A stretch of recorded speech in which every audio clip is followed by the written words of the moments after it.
प्राचीन तकनीक, यिन यांग की ज्वालाएं। वर्तमान अर्जुन खुशी की लहरों में डूबा हुआ था। अपने दिमाग में रसायन विद्या की विधियों और विधियों को अनलॉक करने के अलावा वहां अभी भी बहुत सारी अन्य जानकारी थी जो अनलॉक हो रही थी। इससे कम प्राचीन तकनीक, यिन यांग की ज्वालाएं, इससे ज्यादा। स्वर्ग और पृथ्वी को यिन और यांग के रूप में वर्गीकृत किया जा सकता था। स्वर्ग यांग था जबकि पृथ्वी यिन थी। न केवल यही, बल्कि पृथ्वी पर हर जीवित प्राणी को या तो यिन या यांग के रूप में वर्गीकृत किया जा सकता था। प्राचीन यिन यांग ज्वाला दुनिया में किसी भी चीज को जला सकती थी, जबकि शक्ति और कोमलता को मिलाकर और अब तक के सबसे आदिम प्रकार की वलोम में से एक थी। इसका उपयोग गोलियों के निर्माण, हथियारों के टया सृजन और गढ़ने, शोधन और विभिन्न अन्य कार्यों के लिए किया जा सकता था। हा, स्वर्ग वास्तव में मेरे प्रति दयालु है। मुझे जो भी चाहिए मुझे मिल जाता है। अर्जुन ने अपनी चेतना के सागर में जोर जोर से हंसते हुए कहा। प्राचीन तकनीक, यिन यांग की वलोम की खेती करने की सामग्री और विधियां भी दर्ज थीं। अर्जुन मुस्कुराया, क्योंकि प्राचीन यिन यांग वलोम को सक्रिय करने के लिए प्राचीन सुदृढ़ीकरण तकनीक के ची की आवश्यकता थी। हेयाई, मेरी प्राचीन सुदृढ़ीकरण तकनीक अभी भी सबसे अच्छी है। हालांकि अजीब बात थी, ऐसा महसूस हुआ मानो वह जो कुछ भी सीखना चाहता था वह सब कुछ सीख सकता था, और उस पर भी डरावनी गति से। अनजाने में, जैसे ही अर्जुन प्राचीन यिन यांग ज्वाला की खेती करने की विधियों को पढ़ रहा था, उसका शरीर स्वचालित रूप से प्राचीन सुदृढ़ीकरण तकनीक से क्यू को विधियों पर निर्देशित दिशा में परिचालित करने लगा। उसे आश्चर्य हुआ, इसमें उसकी प्रगति की तुलना एक घोड़े से की जा सकती थी जो भूमि के विशाल क्षेत्र पर सवारी कर रहा था, क्योंकि किसी भी बाधा के कोई संकेत नहीं थे। इससे कम प्राचीन तकनीक, यिन यांग की ज्वालाएं, इससे ज्यादा को स्तरों या गड़ों में मापा नहीं जा सकता था। इसकी शक्ति प्राचीन सुदृढ़ीकरण तकनीक के क्यू से उत्पन्न होती थी। इस प्रकार वलोम की तीव्रता प्राचीन सुदृढ़ीकरण तकनीक में किसी की सफलता के स्तर पर निर्भर करती थी। यह तकनीक सीखना इतना सरल क्यों है? अर्जुन ने महसूस किया कि उसका हाथ धीरे धीरे जलन की एक लहर उत्सर्जित कर रहा था। यह एक संकेत था कि एक व्यक्ति ने प्राचीन यिन यांग ज्वाला तकनीक की खेती करने में सफलता हासिल कर ली थी। अगर अर्जुन को पता होता कि वह ज्ञान के बीच में था, तो शायद वह इसे अजीब नहीं मानता। अर्जुन ने प्राचीन यिन यांग ज्वाला तकनीक को समझने पर अपना पूरा ध्यान केंद्रित किया। उदाहरण के लिए, तकनीक के सक्रियण के दौरान उसके क्यू प्रवाह की गति क्या थी, और यह अध्ययन करना कि जो वल्म उत्सर्जित हो रही थीं, उनकी तीव्रता को कैसे नियंत्रित किया जाए। समय बीतने के साथ उसके हाथ पर जलन के तापमान के साथ साथ उसके शरीर का तापमान भी ऊंचा होता गया। अजीब बात यह थी कि उसे थोड़ा भी असहज महसूस नहीं हो रहा था। अगर यह प्राचीन सुदृढ़ीकरण तकनीक के कारण न होता जिसने उसके शरीर और आंतरिक अंगों को इस हद तक तैयार था, तो अत्यधिक संभावना थी कि वह पहले ही राख में जल चुका होता। यह शायद इसीलिए था कि केवल वे लोग जिन्होंने प्राचीन सुदृढ़ीकरण तकनीक या अन्य समान खेती तकनीकों के माध्यम से अपने सायोक को तैयार था, वे ही इस विशेष प्राचीन यिन यांग ज्वाला तकनीक में प्रशिक्षित हो सकते थे। जैसे जैसे तापमान धीरे धीरे बढ़ा, उसकी प्राचीन सुदृढ़ीकरण तकनीक के क्यू का संचार तेजी से धीमा होता गया, फिर भी तापमान को बढ़ाने के लिए आवश्यक बल भी बहुत अधिक होता गया। ऐसा था मानो प्राचीन सुदृढ़ीकरण तकनीक का क्यू एक प्रकार के संपीड़न से गुजर रहा था। धीरे धीरे लगभग 15 मिनट बीत गए। हालांकि इन 15 मिनटों में यह एक युग जैसा महसूस हुआ। अर्जुन का चेहरा आग के लाल और बर्फीली नीले के बीच बदलता रहा।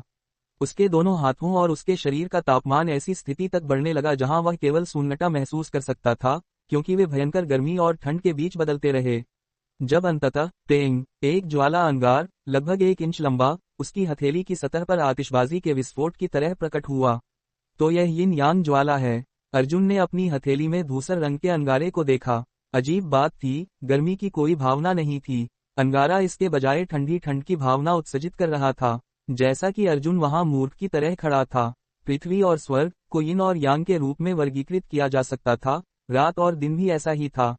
रात के लिए काला और दिन के लिए सफेद, बर्फ और आग एक के रूप में मिश्रित, तो यह यिन यांग था। अंगारे का आकार केवल 1 इंच था, लेकिन अर्जुन स्पष्ट रूप से इसके भीतर निहित तानाशाही शक्ति की तीव्रता को महसूस कर सकता था। यह वह यिन यांग ज्वाला थी जिसमें सब कुछ जलाने की शक्ति थी। जैसा कि अर्जुन अपने हाथ में जल रही यिन यांग ज्वाला के बारे में विचार कर रहा था, वह इसकी खेती की विधियों का अध्ययन जारी रखा। क्या यिन यांग ज्वाला को अलग करो? अर्जुन ने विधियों को देखा, कून कहा। इसी प्रकार की अन्य तकनीकों की खेती की विधियां आमतौर पर पहले यांग ज्वाला और यिन ज्वाला के घटकों को अलग करती थीं, एक समय में एक की खेती करते हुए एक निश्चित स्तर तक, इससे पहले कि उन्हें एक साथ जोड़ा जाता। हालांकि यह प्राचीन यिन यांग ज्वाला तकनीक वास्तव में विपरीत थी। एक को यिन और यांग के संघ को एक साथ प्रकट करना था, और फिर उन्हें यांग ज्वाला और यिन ज्वाला में अलग करना था। ज्वाला को दो घटकों में अलग करने की आवश्यकता क्यों थी? इसका कारण यह था कि सभी सामग्री का भी या तो यिन या यांग स्वभाव था। यिन सामग्रियों को प्राकृतिक रूप से शोधन के लिए इन प्रकार की ज्वाला की आवश्यकता होती थी, जबकि यांग ज्वाला का उपयोग सिमुलेशन उद्देश्यों के लिए न्यूनतम समर्थन प्रदान करने के लिए किया जाता था।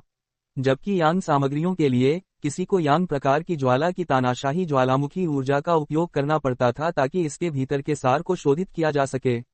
कई सामग्रियों को शुरू में यांग ज्वाला की आवश्यकता होती थी, उसके बाद यिन ज्वाला की और फिर से यांग ज्वाला के साथ समाप्त होती थीं। स्वाभाविक रूप से अपवाद भी थे।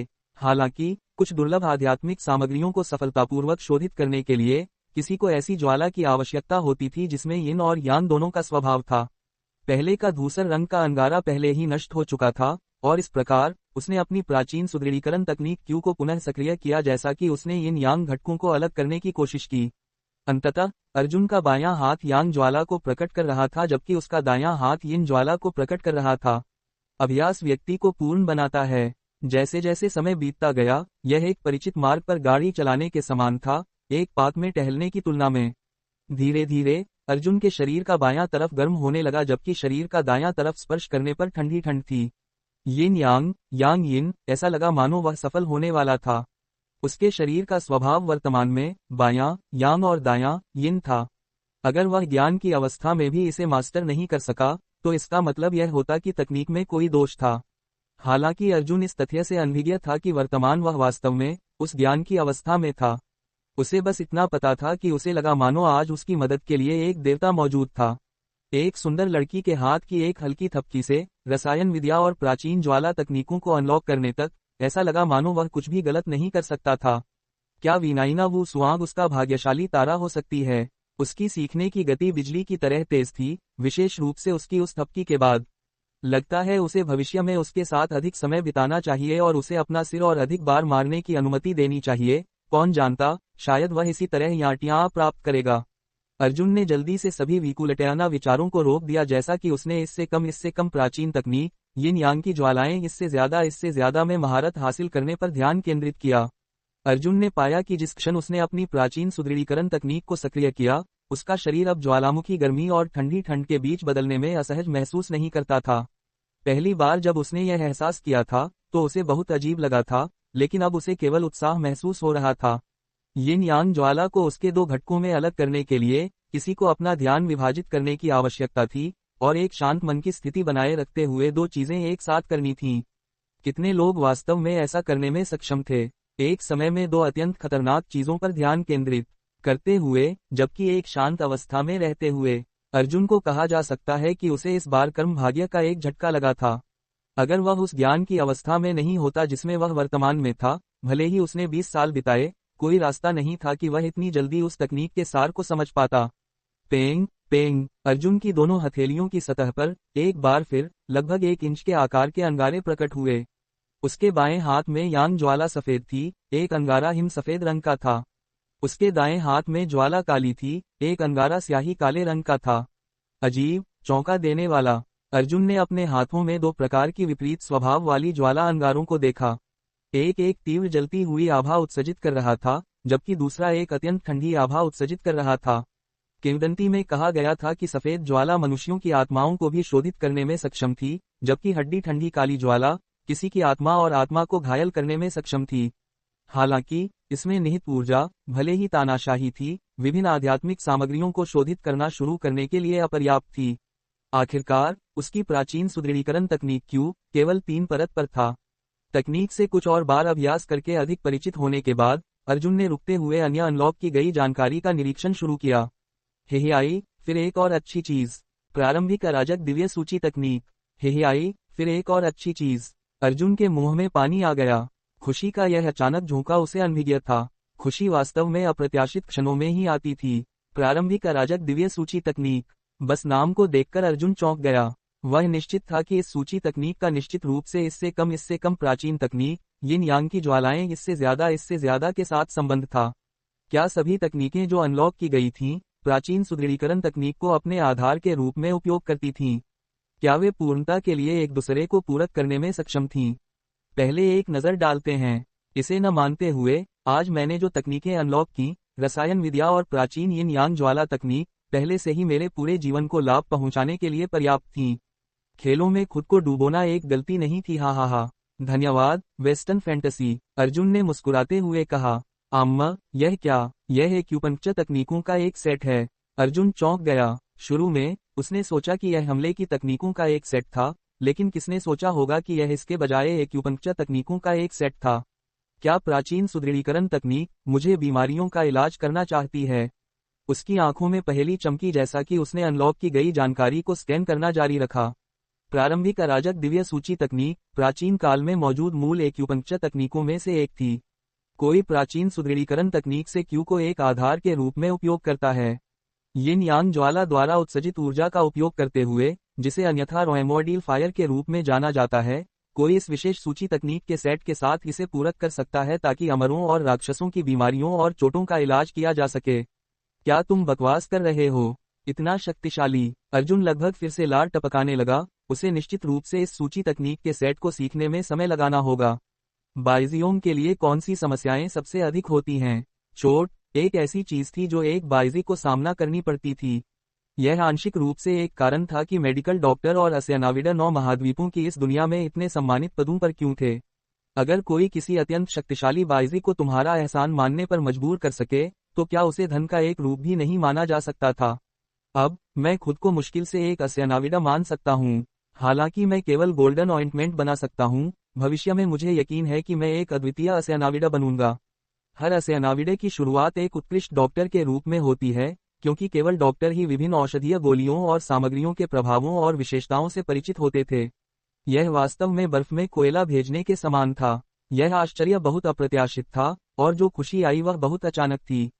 6 साल के लिए उसे किसी भी सफलता का कोई संकेत नहीं मिला था। यह सोचकर कि अब उसे अचानक इतनी दिव्य तकनीकों और ज्ञान से नवाजा जाएगा। अगर यह एक प्रकार का मुआवजा था, तो अर्जुन ने महसूस किया कि वह इससे अत्यंत प्रसन्न था। प्रारंभिक अराजक दिव्य सूची की तकनीक, क्यू संचार की विधि, क्यूक्वार्ट्स और विभिन्न बीमारियों के इलाज के बारे में जानकारी ने उसके दिमाग को भर दिया। इस क्षण अर्जुन वास्तव में इस विशेष सूची तकनीक के सेट की भव्यता और रहस्य को महसूस कर सकता था। चेतना के सागर में अर्जुन ने 2 सुनहरी सुइयों के धाउंधाल कायोम को अस्तित्व में लाने की कल्पना की और धीरे धीरे अभ्यास किया। चेतना का सागर कितना भयानक है! क्या मैं कुछ भी कुछ से बना सकता हूँ?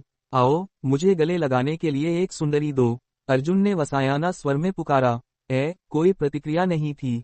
क्या यह केवल उन चीजों के लिए काम करता था जो उसे अनलॉक की गई तकनीकों को समझने में मदद करेंगी? अनलॉक की गई तकनीकें वास्तव में पूरक हो सकती हैं, और एकाकी तीव्र मुट्ठी के अभ्यास से प्राप्त चपलता और निपुणता सभी प्रदर्शित की गई थीं। वे प्रारंभिक अराजक दिव्य सूची तकनीक की समझ और उपयोग में उसकी सहायता करने में अत्यंत प्रभावी थे। भाग्य एक प्रकार का कौशल भी था। यह कहा अर्जुन द्वारा अब सत्यापित किया गया था। अगर उसका ज्ञान का पहला दौर न होता, जिसमें उसने एकाकी तीव्र मुट्ठी के सार में महारत हासिल की थी, तो अब प्रारंभिक अराजक दिव्य सूची तकनीक में प्रशिक्षण लेना इतना आसान नहीं होता। सूची तकनीक बीमारियों के इलाज के अलावा किसी की प्रतिभा की क्षमता को प्रज्वलित कर सकती थी, क्यू प्रवाह को सुचारू बना सकती थी, वसूली में सहायता कर सकती थी, शरीर को मजबूत कर सकती थी और युवान ऊर्जा की गुणवत्ता में सुधार कर सकती थी। एक अज्ञात मात्रा में समय बीत गया और अर्जुन धीरे धीरे उस विशेष अवस्था से जागने लगा। उसने पाया कि वह अभी भी नाइट पागइन्स कोर्ट के शीर्ष स्तर पर प्रशिक्षण हॉल में खड़ा था, जो कि वह आखिरी जगह थी जिसे उसने याद किया था जब वीनाइना वू सुआंग ने उसके सिर पर हल्की थपकी दी थी। यह क्या गंध है, इतनी बदबूदार! अर्जुन ने अपने आसपास देखा, इससे पहले कि अपने शरीर पर ध्यान केंद्रित किया। भाड़ में, यह फिर से अशुद्धियों की सफाई है। अर्जुन के छिद्रों से तेल जैसे पदार्थों की एक धूसर परत स्रावित हो रही थी। आनंद की अभिव्यक्ति के बाद अर्जुन ने नग्न होने की प्रक्रिया शुरू की, लेकिन जैसे ही वह गर्म पूल में प्रवेश करने वाला था, वीनाइना वू सुआंग आई और उसने अर्जुन को बेवकूफ की तरह घूरा। बचाओ, यहाँ एक छिछोरा आदमी है, अर्जुन चिल्लाया, इससे पहले कि वह जल्दी से पूल के अंदर कूद गया। तुम क्या कह रहे हो? वीनाइना वू सुआंग शायद चाहती थी कि अभी एक छेद खुल जाए जिसमें वह छिप सके, विशेष रूप से जब उसने उसके पैरों के बीच लटकती हुई चीज को देखा, जिससे उसे गालों को सूर्यास्त की लाली से खिलने का कारण मिला, एक अजीब चमक के साथ चमकते हुए। अर्जुन सिसका, तुमने मेरा सब कुछ देख लिया है, मैं भविष्य में शादी कैसे करूंगा? अर्जुन ने अत्यंत शोक का प्रदर्शन करते हुए वीनाइना वू सुआंग को देखा जैसा कि उसे अभी अभी 3 से 5 हटे कट्टे पुरुषों द्वारा पीछे से बलात्कार किया गया हो। तुम शरारती बच्चे, बिना अपने आसपास की जांच किए नंगे क्यों हो गए? मैंने अभी तक इसका पीछा नहीं किया है। तुम एक छिछोरे आदमी हो। वीनाइना वू सुआंग घबरा गई। आखिरकार वह एक महिला थी, और अर्जुन का नंगा दृश्य लगातार उसके दिमाग में प्रकट हो रहा था, साफ नहीं मिट पा रहा था। अर्जुन ने अपना धोना पूरा किया। वह निश्चित रूप से बहुत खुश था। हालांकि वीनाइना वू सुआंग ने अनजाने में उसे नंगा देख लिया था, तो क्या उसे कोई नुकसान नहीं हुआ था?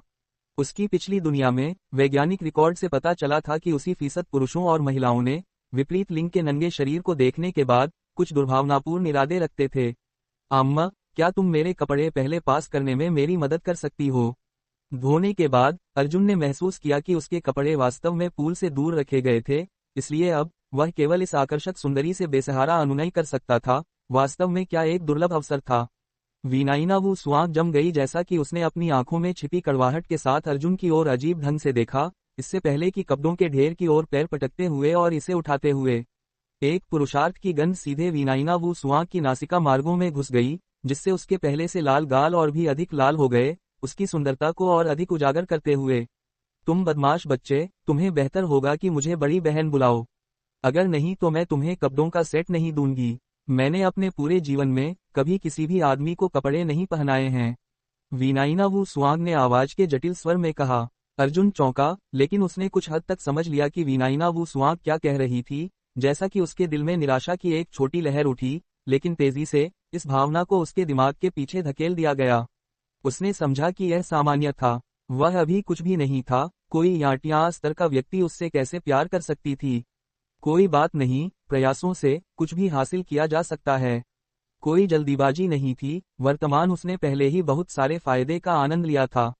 लड़कियों का पीछा करने में समय और प्रयासों की भी आवश्यकता होती थी। क्या मैं इसके बजाय तुम्हें छोटी बहन बुला सकता हूँ? अर्जुन ने पूछा, जैसा कि उसके चेहरे पर शोक छा गया।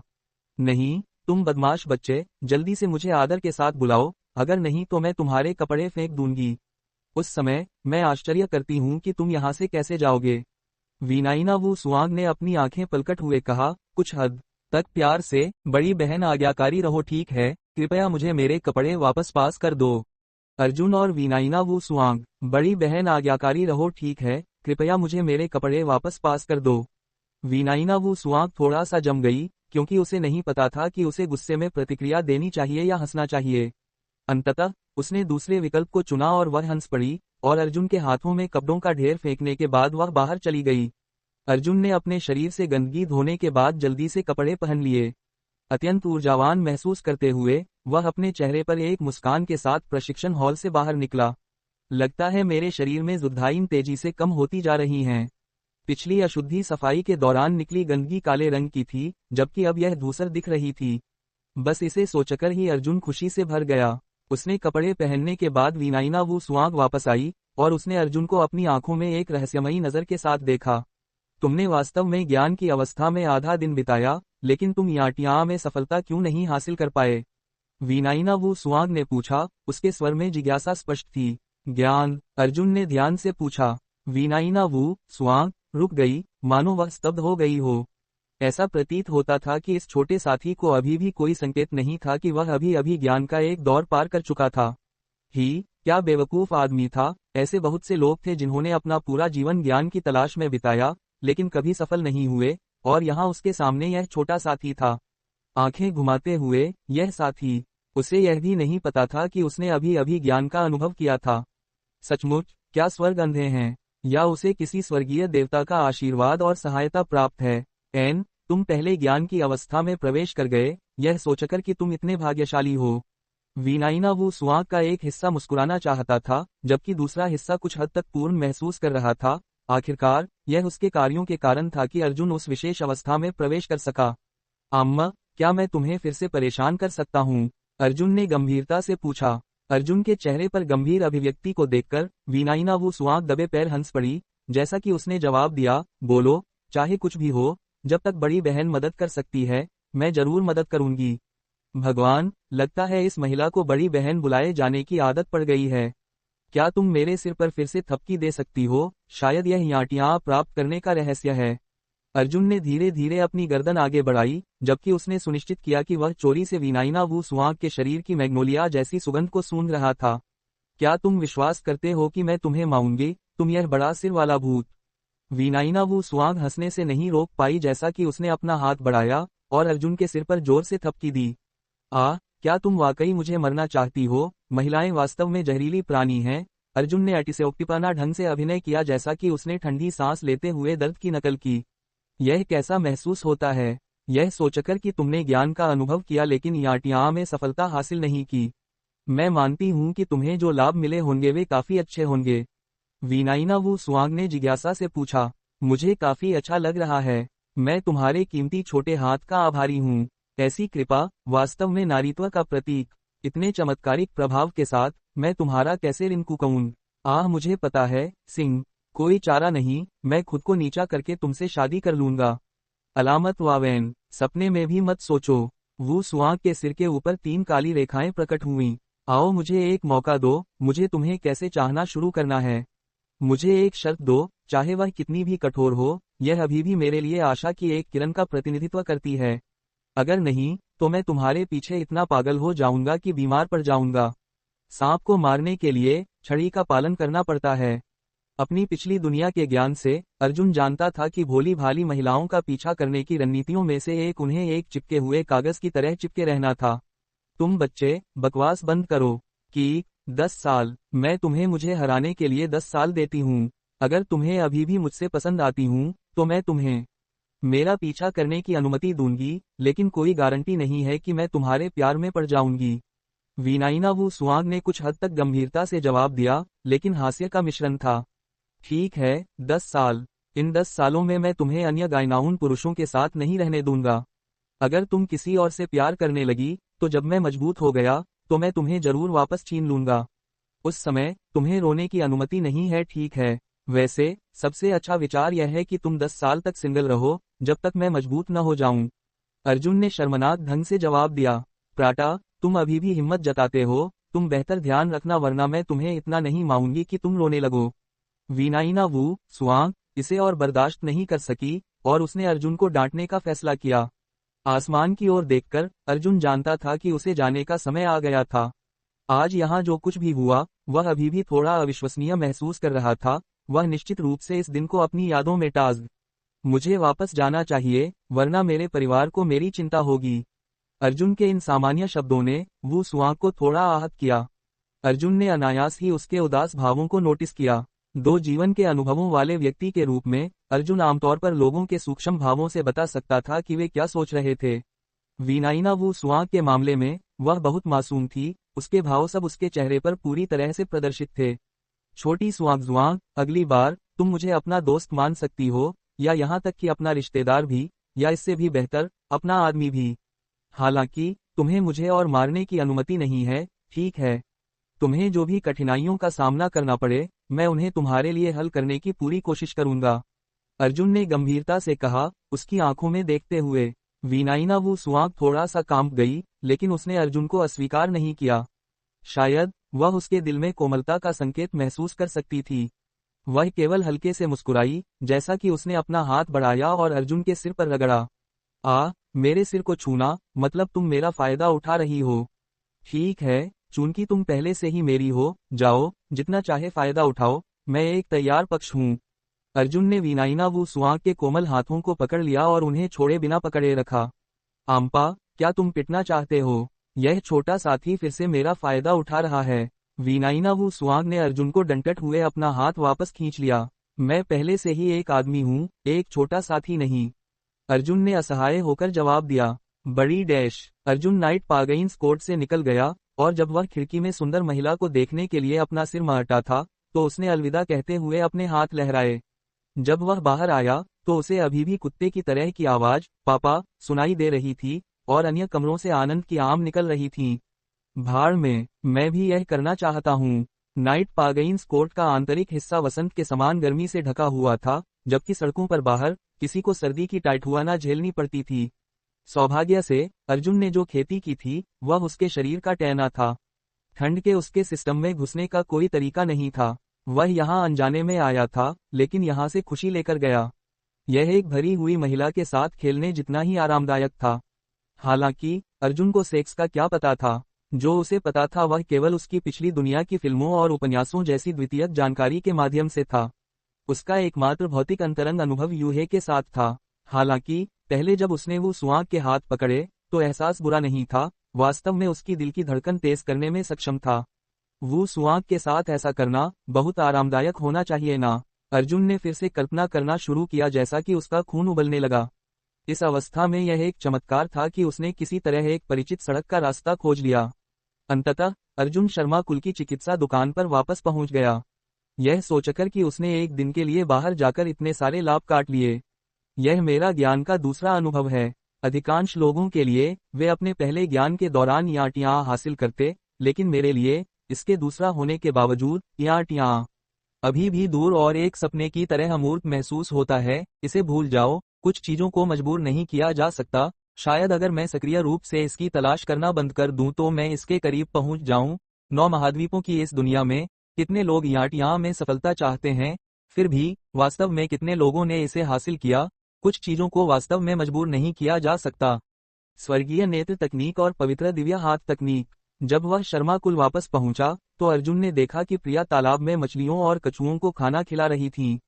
प्रिया के चेहरे पर शांत भाव को देखकर अर्जुन के दिल में संतोष की एक भावना उठी। पैरों की आहट सुनकर प्रिया के चेहरे पर एक मुस्कान फैल गई जैसा कि उसने अपना सिर उठाया और देखा कि वह अर्जुन था। अर्जुन, यहाँ आओ, इन मछलियों के आकार को देखो। क्या हुआ? मुझे कल ये नहीं दिख रही थीं। अम्मा, मुझे लगता है कि कल मछलियां पानी के पौधों के नीचे छिपी हुई थीं। हालांकि अन्य छोटी मछलियों और हांग का क्या हुआ? काली मछलियों का स्वभाव भयंकर है और वे कुछ भी खाने में सक्षम लगती हैं और तेजी से बढ़ती हैं। मुझे संदेह है कि अन्य छोटी मछलियां उनके द्वारा खाली गई होंगी। अर्जुन ने अनुमान लगाया। ये काली मछलियां हालांकि छोटी मछलियों से बड़ी थीं, लेकिन केवल हथेली के आकार की थीं। जब काली मछलियां उसके स्थानिक क्षेत्र के अंदर थोड़ी बड़ी हो गईं, तो अर्जुन चुपके से उन्हें वहां से बाहर ले जाता था जब वे हथेली के आकार तक बढ़ गईं। जहां तक 1 फुट लंबी काली मछलियों की बात थी, अर्जुन ने उन्हें स्थानांतरित करने की हिम्मत नहीं की। वे जो कुछ भी देख सकती थीं, उसे खा जाती थीं। अम्मा, हो सकता है ऐसा ही हो, वहां बहुत सारे पानी के पौधे हैं। हालांकि क्या सभी अन्य छोटी मछलियां और हाग उन काली मछलियों द्वारा खा ली जाएंगी? प्रिया ने पूछा, जैसा कि चिंता ने उनका चेहरा ढांक लिया। अगर यह जारी रहा तो कुछ दिनों बाद हमारे पास काली मछलियों और कछुओं के अलावा कुछ भी नहीं बचेगा। अर्जुन ने पहले से ही इस परिणाम की उम्मीद की थी। आखिरकार बैंगनी जेड अमर के क्षेत्र के अंदर भी यही बात हुई थी। चिंता की कोई बात नहीं, मैं भविष्य में और खरीद लाऊंगा। चलो कुछ बड़ी मछलियों का स्वाद चखते हैं। अर्जुन को पहले से ही स्वाद पता था, लेकिन वह प्रिया को भी उन्हें ककां का मौका देना चाहता था। हालांकि काली मछलियां संतोषजनक आकार तक नहीं बड़ी थीं, वे खाने के लिए पर्याप्त बड़ी थीं। आम्मा, वे अभी भी बहुत छोटी हैं। कोई जल्दी नहीं है, अगर तुम खाना चाहते हो तो हम बाहर से खरीद सकते हैं। प्रिया ने मुस्कुराते हुए कहा, तालाब में इनकी संख्या बहुत अधिक है, इससे कोई फर्क नहीं पड़ता कि वे आकार में थोड़ी छोटी हैं। मैं गारंटी देता हूं कि बाहर बिकने वाली मछलियां इनके जितनी स्वादिष्ट नहीं होंगी। अर्जुन हंसा, जैसा कि उसने सीधे कुछ मछलियां पकड़ लीं। बस बस, प्रिया ने पुकारते हुए अर्जुन को रोका, जो कुछ और मछलियां पकड़ने का इरादा रखता था। अर्जुन जानता था कि प्रिया के खाना बनाने के कौशल सबसे बेहतरीन में से थे। उसने अपने होंठ चाटे, जैसा कि उसे पता था कि भविष्य में उसे कुछ भी न कहने पर भी हर रात के खाने में कुछ स्वादिष्ट मिलेगा। बड़ी डैश बड़ी डैश डैश। रात के खाने की मेज पर कोबस्टिका की आवाज की गति ने अर्जुन को चौंका दिया। उसने अपने चावल के कटोरे और अपने चाचा किंगहू और किंग शान और किंग शी की ओर देखा जो उसके बगल में मछली को उत्साह से खा रहे थे। मैंने कभी इतनी स्वादिष्ट मछली नहीं खाई, यह यूहे सराय में मिलने वाली मछली से भी बेहतर है। किंगहू ने अपना पेट रगड़ते हुए संतुष्टि के साथ कहा, जबकि किंग शान और किंग शी दोनों ने तेजी से सहमति में सिर हिलाया। रात के दौरान अर्जुन एक बार फिर अपने स्थानिक क्षेत्र के अंदर प्रवेश किया। उसने आह भरते हुए सोचा कि यह जगह अभी भी सबसे अच्छी थी। एक और दिन बीत गया था और 1 फुट लंबी काली मछलियां आकार में बढ़ना बंद हो गई थीं। अंतर केवल इतना था कि उनके स्केल की चमक और भी अधिक चमकदार हो गई थी, जबकि कछुए दूसरी ओर थोड़े बड़े और तेजी से चपल हो गए थे। अर्जुन आखिरकार खुद को आराम महसूस कर सका। शुरू में उसने सोचा था कि काली मछलियां आकार में बढ़ती रहेंगी, और अगर ऐसा होता तो उसके पास इसका कोई समाधान नहीं होता। आखिरकार उसके स्थानिक क्षेत्र में क्रिस्टल तालाब का आकार भी सीमित था। जहां तक कछुओं की बात थी, सामान्य परिस्थितियों में वे पहले से ही एक लंबा जीवन का आनंद लेते थे। 9 महाद्वीपों की इस दुनिया में कई जंगली जानवर, भयंकर जानवर और यहाँ तक कि निर्जन जानवर भी थे, जो 500 साल की उम्र में अपने राक्षसी कोर बनाने से पहले बुढ़ापे की मौत मर गए।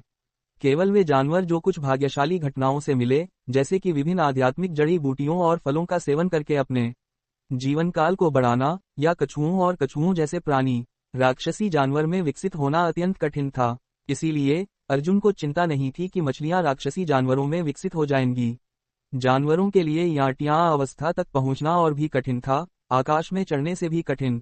जहां तक काले कछुओं की बात थी, 1000 साल से अधिक पुराने कछुओं के विभिन्न रिकॉर्ड थे, लेकिन फिर भी उन्हें निर्जन स्तर पर भी नहीं माना जा सकता था।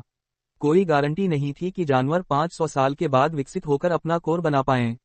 हालांकि कछुओं के मांस के लिए जितने पुराने होंगे, उतना ही अधिक पौष्टिक होंगे। इसीलिए अर्जुन को उन्हें कुछ 100 साल पुराना, या यहाँ तक कि 1000 साल से अधिक पुराना होने तक पालने में कोई हिचक नहीं थी, ताकि वह उनका मांस चख सके। किंवदंती है कि राक्षसी जानवरों का मांस सबसे स्वादिष्ट होता है, लेकिन जिन्होंने वास्तव में इसे चखा हो, उन्हें एक हाथ पर गिना जा सकता है। अर्जुन को दिल में एक खुजली महसूस हुआ। भविष्य में जब वह काफी मजबूत हो जाएगा, तो वह निश्चित रूप से कुछ राक्षसी जानवरों का शिकार करेगा ताकि उनका मांस चख सके। स्थानिक क्षेत्र के अंदर अर्जुन के लिए अपने प्रशिक्षण पर ध्यान केंद्रित करने के लिए कई तकनीकें थीं। हालांकि वह जरा भी चिंतित नहीं था। आखिरकार उसके पास लगभग असीमित समय था। जब वह भूखा होता तो वह बस एक मछली ग्रिल कर लेता, जब वह थक जाता तो वह पानी पीता और आराम करता। उसने स्थानिक क्षेत्र के अंदर एक बिस्तर भी लगा दिया था। इसके अतिरिक्त अर्जुन ने यह भी खोजा कि स्थानिक क्षेत्र मसाले की सामग्री को भी ताज़ा रखने में सक्षम था, और इस प्रकार उसने नमक और अन्य मसालों की एक बड़ी मात्रा को स्थानिक क्षेत्र में संग्रहित करने के लिए ले जाया। आखिरकार मसाला जीवन की खुशी के समान था। बिना मसाले का भोजन दूसरे दर्जे का होता था, नीरस और बेस्वाद। रोएमोएडील फायर। अर्जुन ने अपनी दोनों हथेलियों को बढ़ाया, और दोनों हथेलियों की सतह पर छोटे धूसर रंग के अंगारे थे, जो घूम रहे थे। उस ज्वाला का उपयोग करते हुए अर्जुन ने धीरे धीरे मछलियों को ग्रिल किया। रोएमोएडील फायर उसके ऊर्जा स्तर को बहुत तेजी से चूस लेता है। अर्जुन यिन यांग ज्वाला को केवल लगभग 4 घंटों के लिए बनाए रख सकता था। आखिरकार वह प्राचीन सुदृढ़ीकरण तकनीक के केवल 3 परत पर था। संतोष के साथ स्थानिक क्षेत्र के अंदर बैठकर अपनी भूख मिटने के बाद अर्जुन ने अपनी सफलता के बाद अनलॉक की गई सभी जानकारी को फिर से सुव्यवस्थित किया। अपने आप को बहुत आश्चर्यचकित करते हुए उसने 2 अन्य तकनीकों की खोज की, स्वर्गीय दृष्टि तकनीक, हेवनली विजन टेक्निक, और पवित्र दिव्य हाथ, होली सेक्रेड हैंड्स। दोनों तकनीकों की सामग्री का अध्ययन करने के बाद अर्जुन ने पाया कि तकनीकें चिकित्सा आधारित थीं। स्वर्गीय दृष्टि तकनीक के लिए जब उसने प्राचीन सुदृढ़ीकरण तकनीक से क्यू को सक्रिय किया, तो यह उसे एक एक्स-रे जैसी दृष्टि प्रदान करेगी, जहां वह चोट या समस्या के क्षेत्र को आसानी से चिन्हित करने के लिए मानव शरीर में आंतरिक अंगों और रहस्यमय ऊर्जा चैनलों को देख सकता था। जबकि पवित्र दिव्य हाथ हड्डियों को सेट करने, अपने हाथ की गतिविधियों की सटीकता बढ़ाने और अपनी गति और चपलता बढ़ाने में सक्षम था। इसके अतिरिक्त जब इस तकनीक को सक्रिय किया जाता, तो अर्जुन अपने हाथों को प्राचीन सुदृढ़ीकरण तकनीक के क्यू से भर सकता था और इसे मरीज के शरीर में स्थानांतरित कर सकता था, मरीज के शरीर को अत्यधिक लाभ पहुंचाते हुए। अर्जुन खोजों से सुन्न हो गया था। केवल रसायन विद्या को अनलॉक करना भी उसके जीवन के लिए पर्याप्त था। यह सोचकर कि अब 2 अन्य जन्मजात तकनीकें थीं जिनका उपयोग संयोजन में किया जा सकता था, उसके चिकित्सा कौशल को बढ़ाते हुए। उनमें से हर एक ने अर्जुन को प्रत्याशा में कांपने पर मजबूर किया। प्राचीन सुदृढ़ीकरण तकनीक वास्तव में सबसे अच्छी थी। ज्ञान के माध्यम से रसायन विद्या को अनलॉक करना, क्या यह संभव था कि उसकी चेतना के सागर में अन्य धूसर खंडों को केवल ज्ञान के और दौरों के बाद ही अनलॉक किया जा सकता था?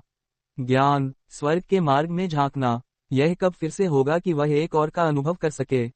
भाग्यवश अर्जुन के लिए स्वर्गीय दृष्टि और पवित्र दिव्य हाथ तकनीकों की मूल बातें महारत हासिल करने में अत्यंत आसान थीं। सभी तकनीकों की एक ही अवधारणा थी, वे सभी प्राचीन सुदृढ़ीकरण तकनीक के क्यू पर निर्भर थीं। दुर्भाग्य से उसकी शक्ति केवल 3 परत पर थी। अगर वह 4 परत में सफलता हासिल कर लेता, तो बिना किसी संदेह के अर्जुन जानता था कि वह निश्चित रूप से याटियां क्षेत्र में कदम रखेगा। परेशान करने वाली काली मछलियां। पिछले 2 दिनों से अर्जुन पूरी तरह से अपनी खेती में डूबा हुआ था और उन तकनीकों को समझ रहा था जिन्हें उसने खोला था। अब जब उसने याटियां क्यों कितना शक्तिशाली था इसका स्वाद चख लिया था, वह इसमें सफलता हासिल करने के लिए बेताब था। पिछले 2 दिनों से यूहे सराय ने असाधारण कौशल वाले एक नए शेफ को नियुक्त किया था। चाहे भाप में पकाना हो, ग्रिल करना हो, बा करना हो, तलना हो, या यहाँ तक कि सूप बनाना हो, व्यंजनों का स्वाद केवल एक स्वर्गीय भोज के समान मुंह में पानी लाने वाला वर्णन किया जा सकता था। इन 2 दिनों के दौरान शहर में बहुत से लोग थे, यहाँ तक कि शहर के बाहर से आने वाले आगंतुक भी थे, जिन्होंने स्वर्गीय भोजन की खबर सुनी थी, लेकिन उनमें से अधिकांश ने इसे केवल एक अफवाह के रूप में लिया। आखिरकार, एक व्यंजन अभी भी एक व्यंजन ही था। एक व्यंजन का स्वाद कितना असाधारण और उत्कृष्ट हो सकता था। हालांकि, सच्चाई जल्दी ही सामने आ गई, क्योंकि यूहे सराय से पकी हुई मछली की एक अयोध्याय सुगंध उत्पन्न हो रही थी जो लगातार सड़कों तक फैलती प्रतीत होती थी, जिससे भीड़ के अधिकांश लोगों के मुंह में पानी आ गया, उनकी भूख को बढ़ाते हुए और उन्हें आकर्षित करते हुए। मछली की सुगंध इतनी संतोषजनक थी कि बस पकी हुई मछली की गंध को सांस लेने मात्र से कोई खुद को मछली का स्वाद लेते हुए कल्पना कर सकता था। सबसे महत्वपूर्ण कारक यह था कि यूहे सराय प्रतिदिन काली मछली की केवल एक सीमित संख्या ही बेचती थी। तब भी जब कीमतें अत्यधिक ऊंची थीं, तब भी इसके लिए कतार में खड़े लोग मिल जाते थे। अंततः केवल धन और रुतबे वाले लोग ही मछली का आनंद ले सकते थे, जिसके कारण यूहे को कुछ हद तक बेबस महसूस हुआ। आखिरकार, प्रतिदिन 10 मछलियों की आपूर्ति यूहे सराय जैसे उच्च वर्ग की सराय के आकार और प्रतिष्ठा के लिए बहुत कम लग रही थी। एयरटा की गई मछलियों की कम संख्या के बावजूद मछली के स्वाद के बारे में खबरें और अधिक बढ़ा चढ़ाकर फैलने लगीं, जिससे और अधिक आगंतुकों को आकर्षित किया और यूहे सराय का नाम बढ़ाया। चूंकि यू कुल सौकोस नगर के 4 महान कुलों में से एक था, हालांकि ऐसे कई ग्राहक थे जो बेची जाने वाली मछलियों की कम संख्या से नाखुश थे, वे खुलेआम हंगामा नहीं करने की हिम्मत नहीं करते थे। हालांकि, इसके तुरंत बाद, यू कुल के वरिष्ठ सदस्यों को इस मामले का पता चला, और उन्होंने अपना पहला निवाला लेने के बाद, वे खुद को रोक नहीं पाए। एक दिन में मात्र 10 मछलियां उनके बीच बांटा के लिए कैसे पर्याप्त हो सकती थीं? जूनियर पीढ़ी के एक सदस्य के रूप में, यूहे वास्तव में एक मुश्किल स्थिति में थी। विभिन्न वरिष्ठ सदस्यों ने उसे बड़ा होते देखा था, और उसके पिता के साथ 10 साल से अधिक का एक अत्यंत गहरा रिश्ता था। इसके अलावा, उनके लिए पैसा क्या था? भले ही काली मछली की कीमत 2 गुनी, या यहाँ तक कि 10 गुना अधिक हो, फिर भी इससे उन्हें थोड़ा भी परेशानी नहीं होगी। यूहे, भारी दबाव के तहत, बूढ़ों की मांगों के आगे झुकने के लिए मजबूर हो गई। आखिरकार वे सभी सौकोस नगर के स्तंभ थे। स्वाभाविक रूप से, लोगों ने यह देखकर कि यूहे सराय का व्यवसाय कितना समृद्ध हो रहा था, वे भी केक का एक टुकड़ा चाहते थे। हर संभव साधन का उपयोग करते हुए, उन्होंने नए शेफ के पीछे के रहस्य को उजागर करने की कोशिश की। हालांकि यूहे ने कोई जानकारी प्रकट नहीं की, लेकिन जासूस होने की संभावना थी। साथ ही ऐसे नौकर भी थे जो अधिक बातूनी थे, उसके दैनिक जीवन के करीब आने की कोशिश करते थे। उनकी परेशानी से अत्यंत थकी हुई यूहे हर बार जब काली मछली का जिक्र होता, तो वह उदास आम भरने लगी, जैसा कि अनायास ही एक युवक का चेहरा उसके दिमाग में प्रकट होता था। प्रतिदिन 10 मछलियां वास्तव में बहुत कम थीं। अर्जुन के दिमाग में क्या चल रहा था? वह इतना आसान पैसा कमाने से इनकार क्यों कर रहा था? वह वास्तव में उस समय उसे मारना चाहती थी। लेकिन फिर भी, उसने कहा था कि ये मछलियां एक गुप्त प्रजनन विधि का उपयोग करके पाली गई थीं, और इस प्रकार इनकी आपूर्ति अत्यंत कम थी। प्रतिदिन 10 मछलियां पहले से ही बिक्री के लिए निरपेक्ष अधिकतम संख्या थी जो वह मुझे बेच सकता था। यूहे अर्जुन के शब्दों के बारे में सोचते हुए वापस चली गई।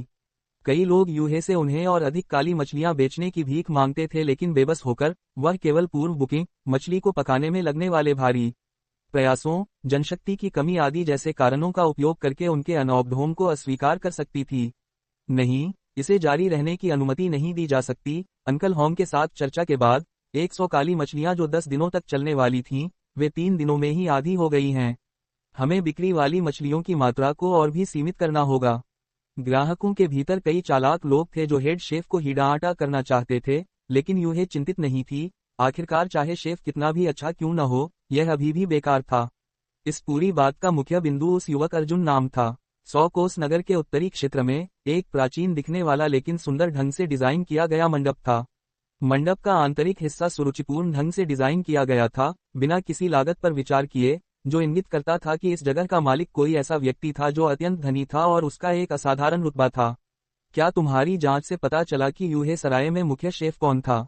एक मध्यम आयु वाला, लंबा और मजबूत बनावट वाला आदमी, जिसकी मूंछें स्टील की सुइयों के समान थीं, जिसकी आंखें बिजली की तरह चमकती थीं, काहेडा साटन वाली पोशाक में, जिसकी 2 भुजाएं सामान्य मनुष्यों की तुलना में लंबाई में अधिक थीं, ने एक निम्न स्वर में प्रश्न पूछा।